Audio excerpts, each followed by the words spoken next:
বংশ দেখাচ্ছ। তুমি তো বলেছিলে দুদিন আগে যে ফুরফুরায় মেলা হয়েছে। কার সোহবতে পড়লি? জুম্মায় এক সপ্তাহে এত বড় ডিগবাজি? পাওয়ারে এসেছিস নি, মেলা বলছিস? তাহলে পাওয়ারে এলে দাদা হুজুরের কি করবি? শুনছেন?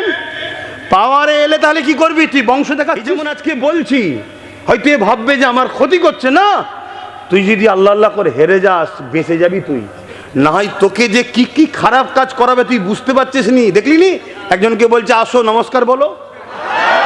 আমি আপনারও দুশ্মন নই, আমি আপনার ভালোর জন্য বলছি। যে সহবতে যাচ্ছেন এরা আপনাদের ঘরে বেঈমান কাফের বানিয়ে ধ্বংস করে দেবে। কিন্তু মসজিদে সাম্প্রদায়িক উস্কানিমূলক জুম্মার দিনে কথা যেন না হয়।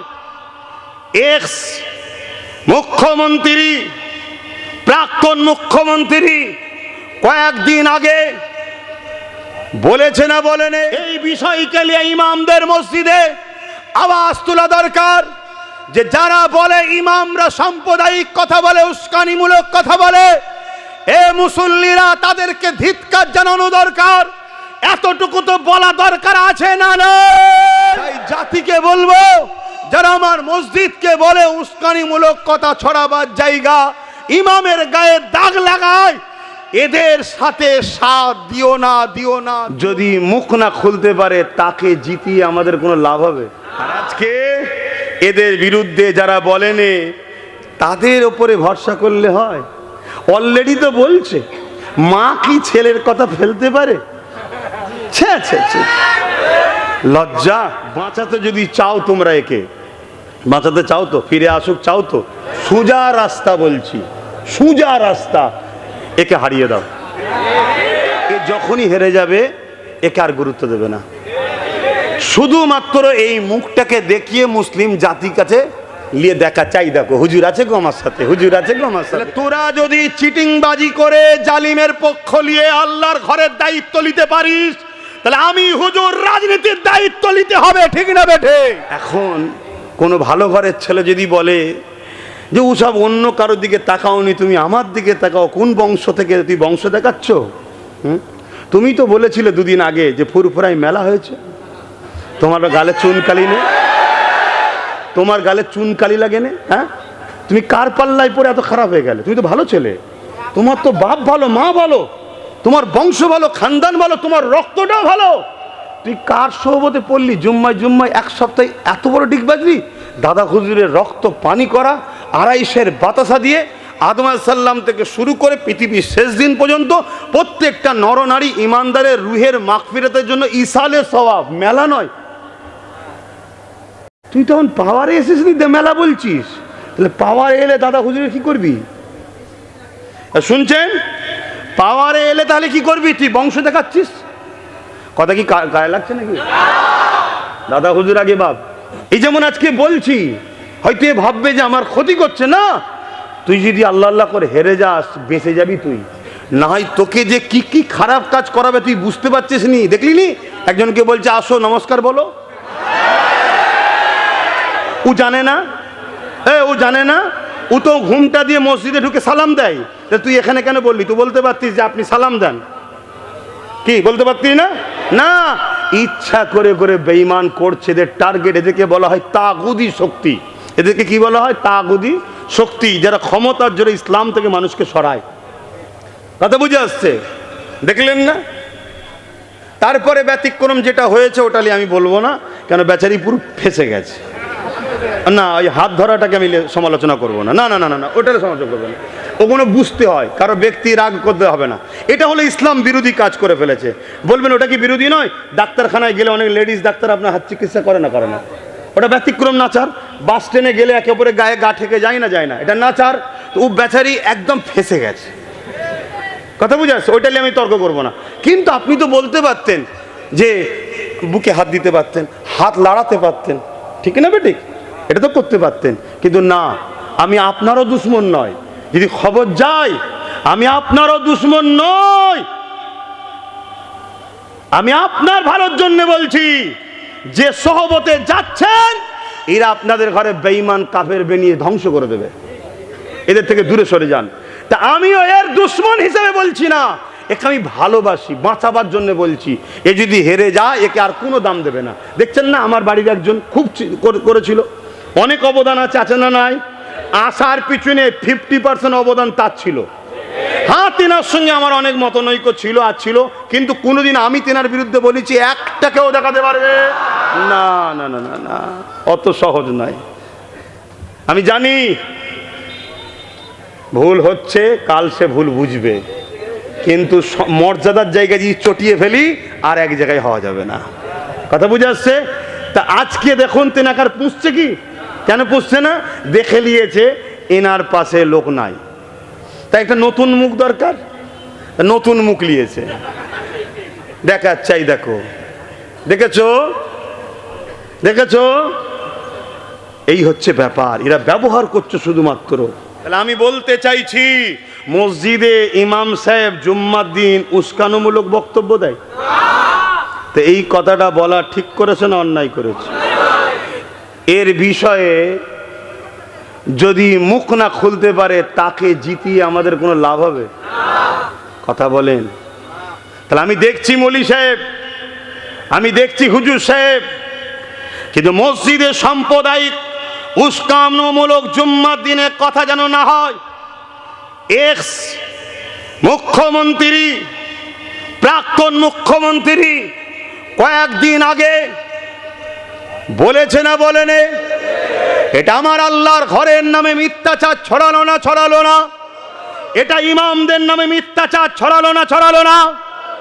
আশা রাখি এই বিষয়কে নিয়ে ইমামদের মসজিদে আওয়াজ তোলা দরকার, যে যারা বলে ইমামরা সাম্প্রদায়িক কথা বলে, উস্কানিমূলক কথা বলে, এ মুসল্লিরা তাদেরকে ধিক্কার জানানো দরকার। এতটুকু তো বলা দরকার আছে না নয়? কিন্তু আজকে কোন ইমাম, কোন মুফতি, মৌলানা, পীরজাদা বলবে জানি না, আমি আব্বাস সিদ্দিকী নবীর গোলাম, কিয়ামতের দিনে আমার আব্বা আমাকে বাঁচাতে পারবে না, আমার মা আমাকে বাঁচাতে পারবে না, আমি কিয়ামতের দিন জান্নাতে যাব, এই আশা নিয়ে বসে আছি, আমার রাসূলুল্লাহ আমায় জান্নাতে নিয়ে যাবে। সেই নবী দিনের মসজিদ, সেই আল্লাহর ঘর, ওই ঘরকে নিয়ে যে মিথ্যাচার ছড়ায় তার বিরুদ্ধে বলা দরকার আছে না নাই? তাই জাতিকে বলবো, যারা আমার মসজিদকে বলে উস্কানিমূলক কথা ছড়াবার জায়গা, ইমামের গায়ে দাগ লাগায়, এদের সাথে সাথ দিও না। প্রকাশ্য দুশ্মনকে চিনা যায়, কিন্তু বন্ধু সেজে দুশ্মনরাই বড় গাদ্দার হয়। ছুরি আপনজনরাই পিঠে মারে, ঠিক তো নাকি? তাই সতর্ক করছি, এদের এই বলার স্পর্ধা হয় কি করে? এই ক্ষমতাতে এরা বলতে পারছে এদের হাতে রাজ পাওয়ার আছে, তাই এদের বিরুদ্ধে সাধারণ আলেম উলামা বললে জেলে ভরে দেবে। আলেম উলামাদের দিল ব্যথা, অনেক কষ্ট পাচ্ছে অনেক ইমামরা, কিন্তু মুখ ফুটে বলতে পারছে না, কেন? মসজিদ কমিটির মধ্যে দুটো একটা কথা বুঝছেন না, বোঝেন? তাহলে তোরা যদি চিটিংবাজি করে জালিমের পক্ষ নিয়ে আল্লাহর ঘরের দায়িত্ব নিতে পারিস, তাহলে আমি হুজুর রাজনীতির দায়িত্ব নিতে হবে, ঠিক না বেঠে? কেন তুই আল্লাহর ঘরের দায়িত্ব নিলি কেন? তোর কাছ তো রাজনীতি ছড়ে যা, তোর কাছ তো তোর মানুষের নিয়ে রুজি রুটির কথা বলো, ওইদিকে থাক। তাহলে আমি হুজুর এসে নামাজ রোজার কথা বলবো? কথা শুনছো তোমার ভাইরা? বলো আমার কথাই তোমরা কি অমত হচ্ছ? তুই যখন আমার মসজিদকে আঘাত দিবি তাহলে আমায় বলতেই হবে নাকি? হ্যাঁ, তোমার পাওয়ার আছে, সেই পাওয়ারে তুমি বলছো। আর আজকে এদের বিরুদ্ধে যারা বলেনে, তাদের ওপরে ভরসা করলে হয়? অলরেডি তো বলছে, মা কি ছেলের কথা ফেলতে পারে? লজ্জা। এরপরও দোয়া করি আল্লাহকে হেদায়েত করুক, বলুন আমিন। আল্লাহ হেদায়েত করুন। তা তুমি আজকে এই বিষয়টার বিরুদ্ধে বলে একটা বলো তো বাইর দিতে, তোমার কথা কেমন শোনে দেখি মা, যে আপনি যেটা বলেছেন এই কথাটা আপনি ভুল বললেন, আগে যা হয় তখন আমি ছিলাম না, যা হবার হয়ে গেছে, চলো আমি আশাকালীন তুমি এ কথা বললে কি করে?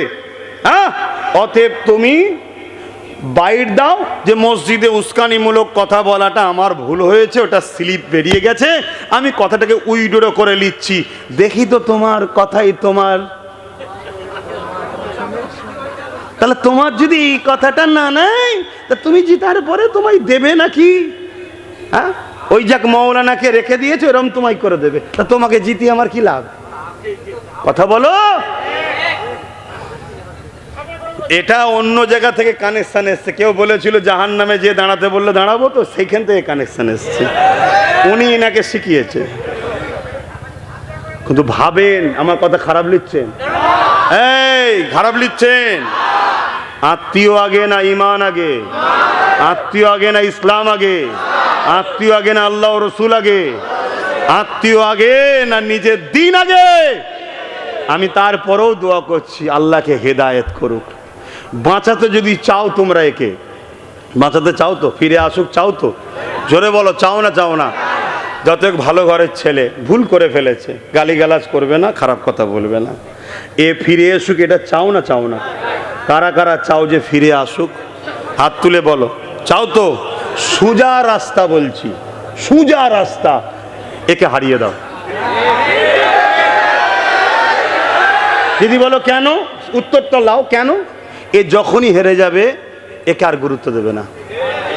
শুধুমাত্র এই মুখটাকে দেখিয়ে মুসলিম জাতির কাছে নিয়ে দেখা চাই, দেখো হুজুর আছে গো আমার সাথে, হুজুর আছে গো আমার সাথে।